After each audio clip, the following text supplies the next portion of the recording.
Seguimos avanzando en el contenido de esta unidad número 4. Ahora vamos a hablar sobre los inversores como componente también principal de estos sistemas de energía solar.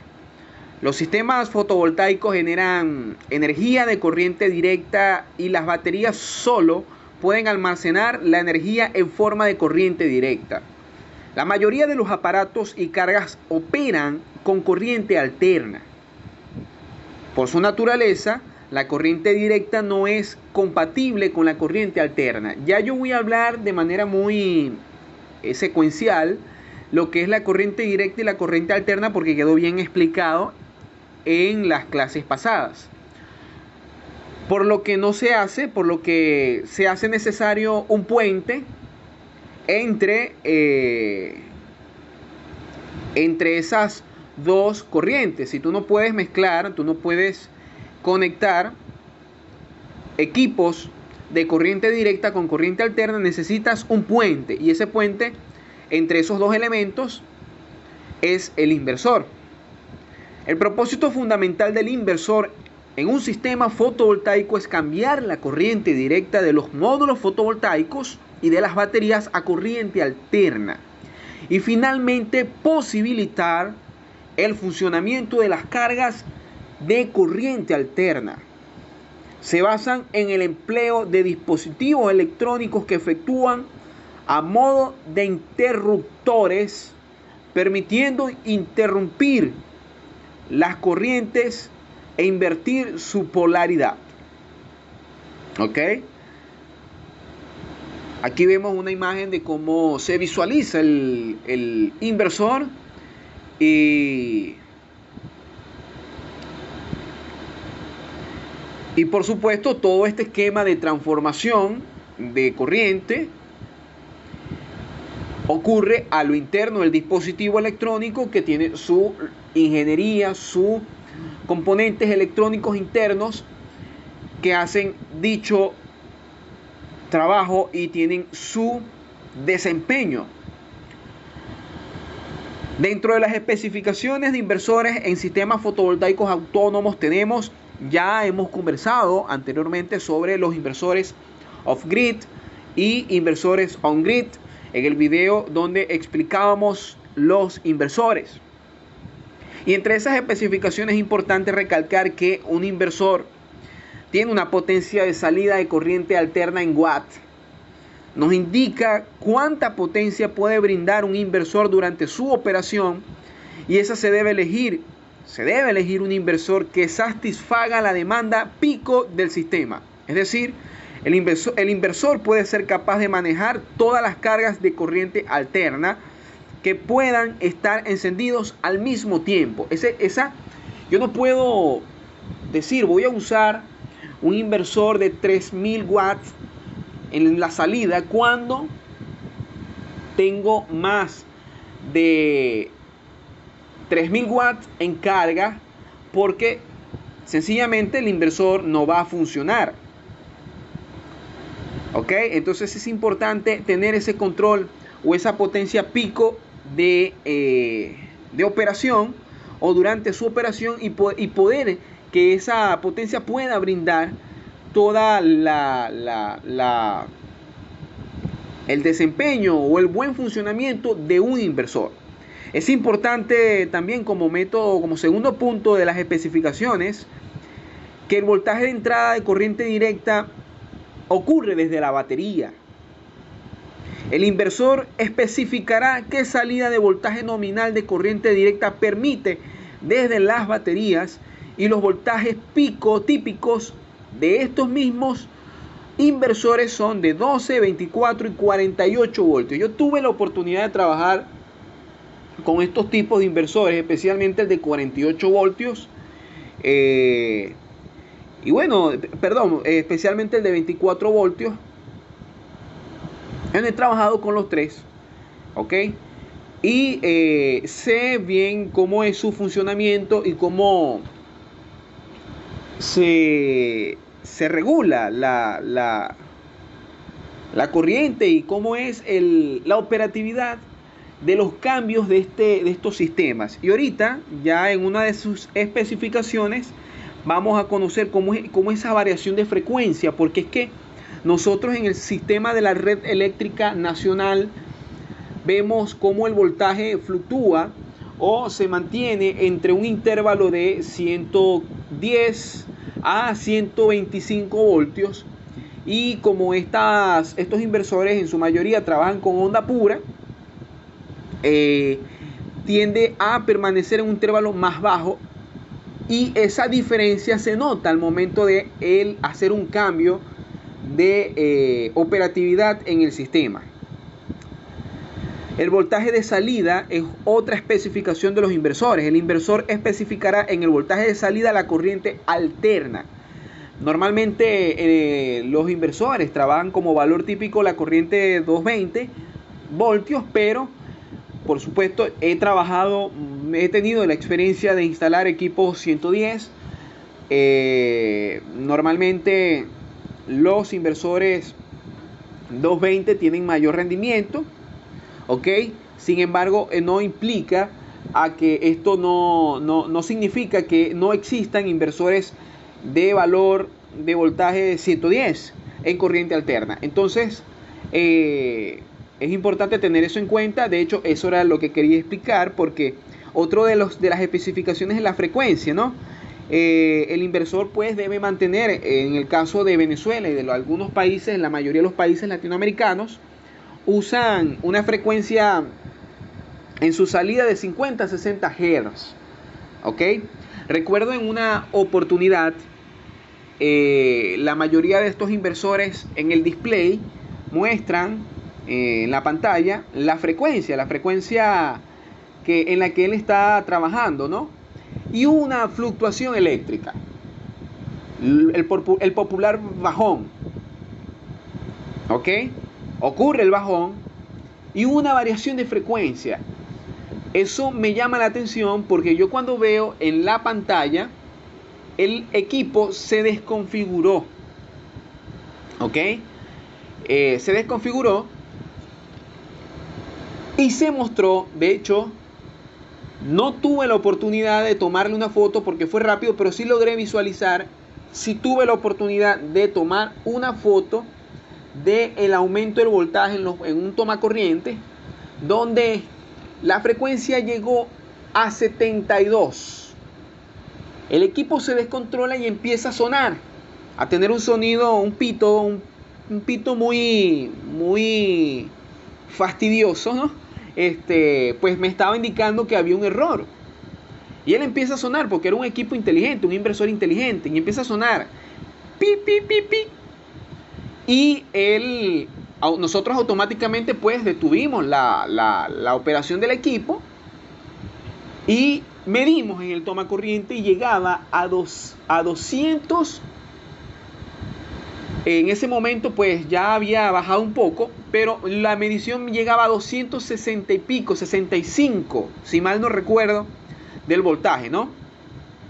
Por supuesto, son intervalos que se manejan, pero para que ustedes vean que el equipo sintió una gran diferencia en la frecuencia, generó error y él avisó.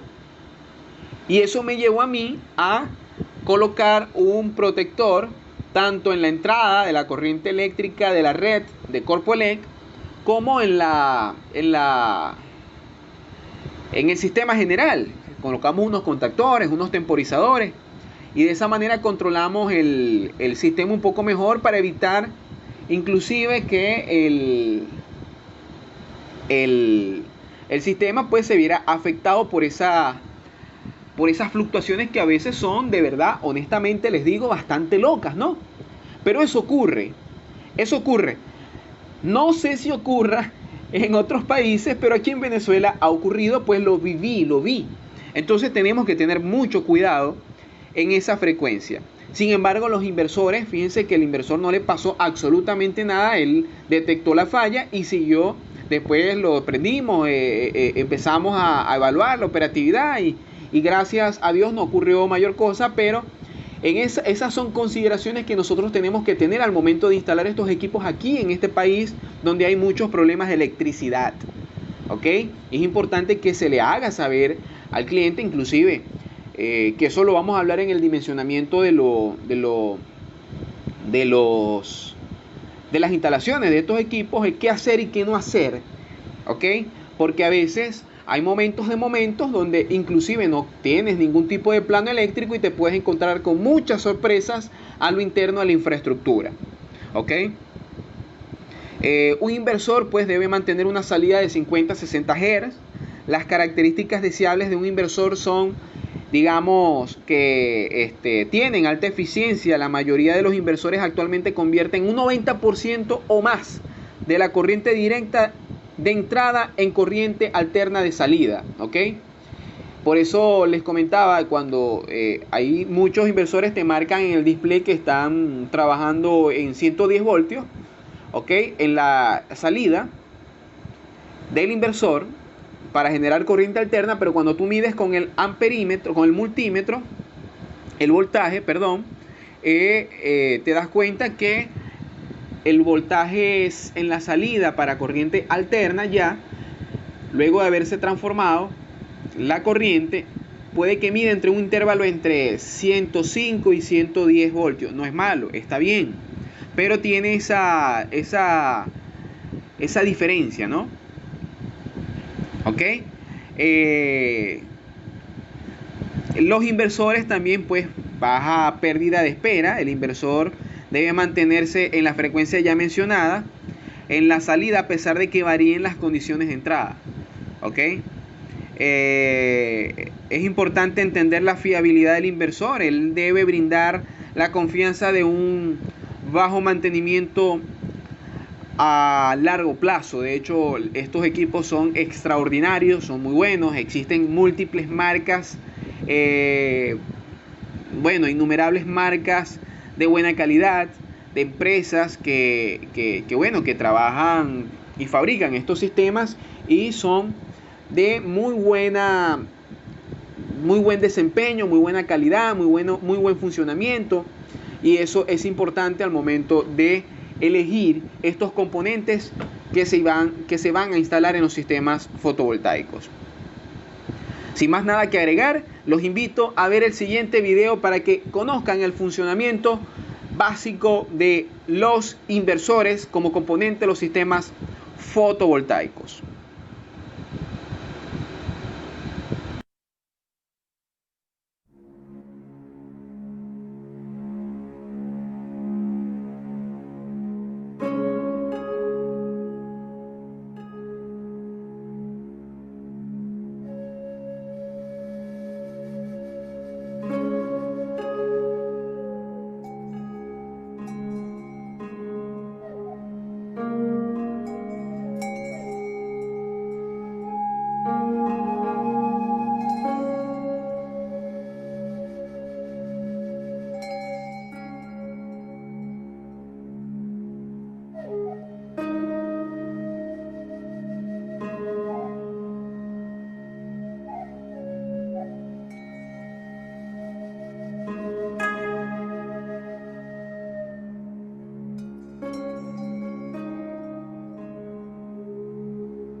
Ya estamos llegando a la fase final de esta unidad número 4 y no queremos pasar por alto el cableado del sistema fotovoltaico.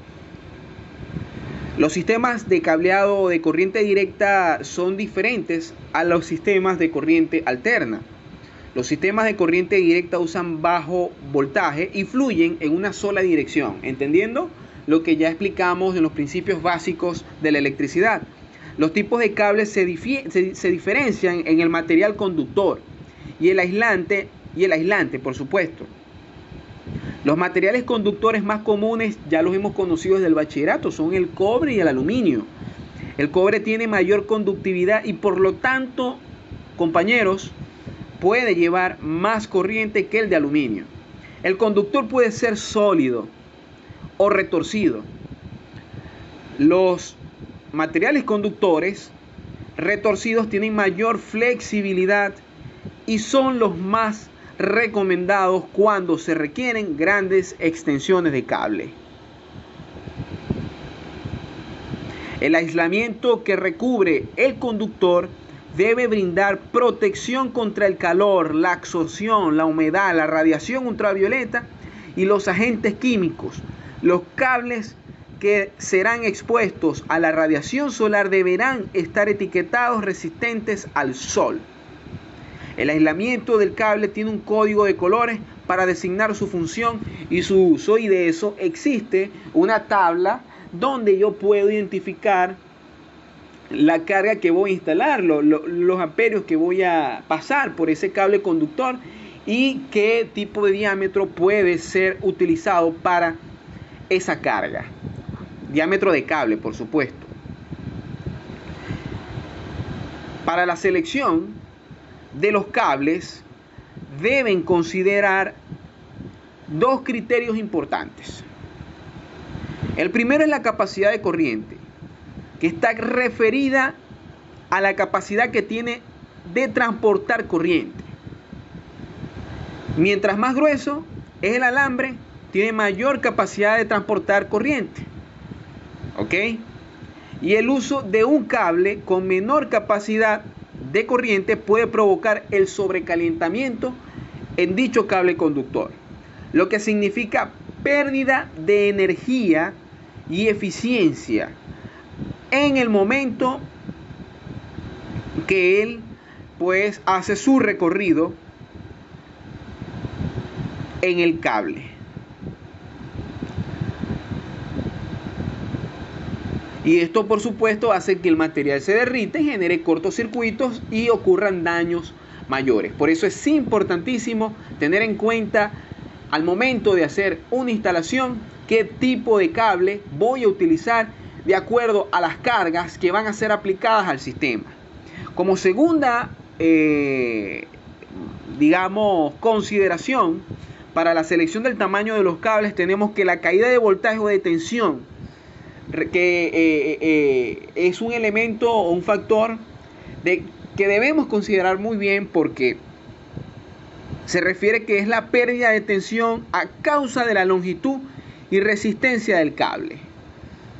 Como ven en esta imagen, vean cómo ese cable que se ve rojo tendido, él pues tiene, de acuerdo hacia donde vaya ese sistema de cableado, el cableado del sistema, vaya esa longitud dirigida, tenemos que entonces determinar el diámetro para generar la menor resistencia posible y la longitud para evitar también las caídas de voltaje, ¿no? Esta función, digamos, o está en función todo este tema de la caída de voltaje o de tensión de tres parámetros, o sea, depende de tres parámetros. Depende del calibre o del diámetro del cable, depende también la caída de tensión de la longitud del cable y la corriente que fluya por ese mismo cable. A mayor longitud del alambre, existe una mayor resistencia al flujo de la corriente. ¿Ok? Y si existen líneas de alambre excesivamente largas, darán lugar a pérdidas de energía que van a las cargas y una disminución de la eficiencia del sistema. Y eso es probable que también reducirá la esperanza de vida de los aparatos. Por eso es importantísimo considerar los cables. De hecho, aparte de que es algo durante la elaboración del presupuesto de estos equipos a instalar, uno de los factores que más consideramos nosotros es el tipo de cable, porque hoy en día tienen un alto costo acá en Venezuela, ¿ok? Y esto, sin duda alguna,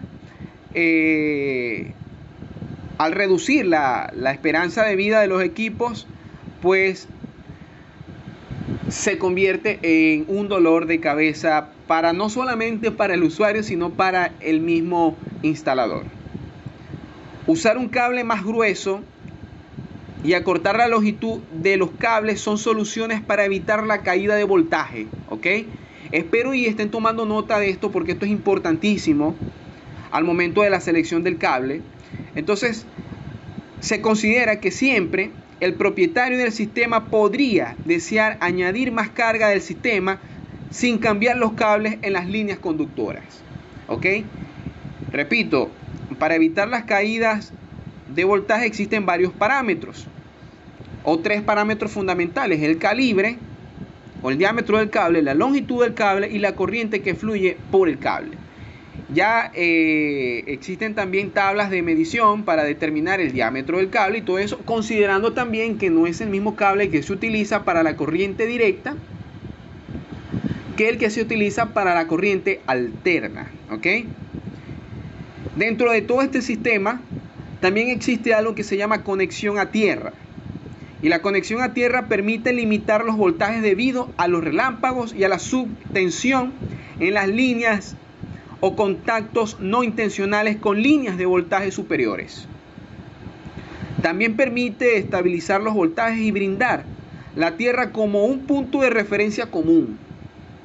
La conexión del sistema a tierra se realiza tomando uno de los conductores, ¿ok?, de un sistema de 2 alambres y conectándolos a tierra. Aquí tenemos 2 imágenes de cómo se puede visualizar esa conexión. Tenemos algunas imágenes por acá, y que es un elemento fundamental, ¿no? Tanto en todos los equipos electrónicos es importante manejar esta conexión a tierra. Los paneles en su estructura de aluminio, ellas al momento de ensamblar, en su lado donde se pueden ensamblar esos equipos a la estructura que es donde van a reposar, trae el símbolo que ya lo hemos conocido de tierra para que se genere esa conexión allí. Igual el inversor, igual todos los equipos, la mayoría de los equipos electrónicos que tienen alta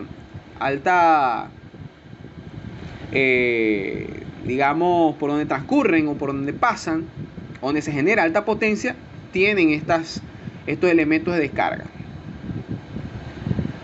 Y por último, compañeros, terminando la unidad número 4, volvemos a tocar otro componente importante de los sistemas fotovoltaicos, y es que son las cargas, que simplemente son dispositivos que en su operación utilizan energía eléctrica y que con frecuencia son las cargas las que determinan el tamaño y el costo del sistema fotovoltaico. A mayor carga, mayor costo. A menor carga, menor costo. Las cargas en DC son dispositivos, aparatos, motores y equipos alimentados con corriente directa. Y las cargas en corriente alterna son dispositivos, aparatos que son alimentados en AC.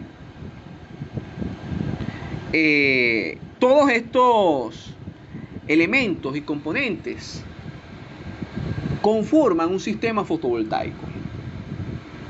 Ahora, ya para culminar, es importante que sepamos que previo a todo este conocimiento o a estas instalaciones, es importante tener en cuenta el espacio donde se van a instalar estos equipos, y que no caigamos en el error de decirle o de caer en el juego de la persona o del usuario, de generar costos de estos equipos sin tener en cuenta la cantidad de carga y la cantidad o la capacidad o cómo está el sistema eléctrico convencional en esa infraestructura residencial, negocio, estructura donde se vayan a instalar estos equipos. Lo primero que tú tienes que hacer, y eso lo vamos a hablar ahora más adelante en la unidad número 6, es visitar ese lugar. Visitar el lugar para poder evaluar, y ya estamos entrando en la fase de los métodos de instalación. Ya conocido todos estos componentes, entramos en esta fase, y por eso es que yo les estoy haciendo mención a este comentario, porque cometemos el error de preguntarle al cliente cuánto necesitas o cuánto tienes de carga para yo decirte un costo. Y no es así. Nosotros necesitamos, si vamos a instalar esos equipos, si vamos a determinar cuánto es el costo real, debemos hacer una visita y hacer un estudio de carga. Y dentro del proyecto hacer un estudio de calidad energética para evaluar el funcionamiento, si no hay retroalimentación, si no hay bypass, si no hay cortocircuitos internos, si no hay cables empalmados, dentro del empotramiento, y muchos factores que van a afectar completamente todo el sistema fotovoltaico, inclusive a futuro. Entonces, mi sugerencia es, si usted en su casa va a instalar estos equipos, primero determine la carga que va a utilizar y luego haga la estimación de costos. Sin más nada que agregar, mis estimados participantes y compañeros de este curso, damos por concluido la unidad número 4 y en la próxima entrega estaremos conversando de los sistemas de protección, los aparatos de medición, y ya estamos entrando en la fase de los métodos de instalación para elaborar la práctica final de este curso. Sin más nada que agregar, nuevamente les deseo un feliz día, una feliz noche, deseándoles el mayor de los éxitos y esperándolos en una siguiente clase. Dios los bendiga. Muchísimas gracias.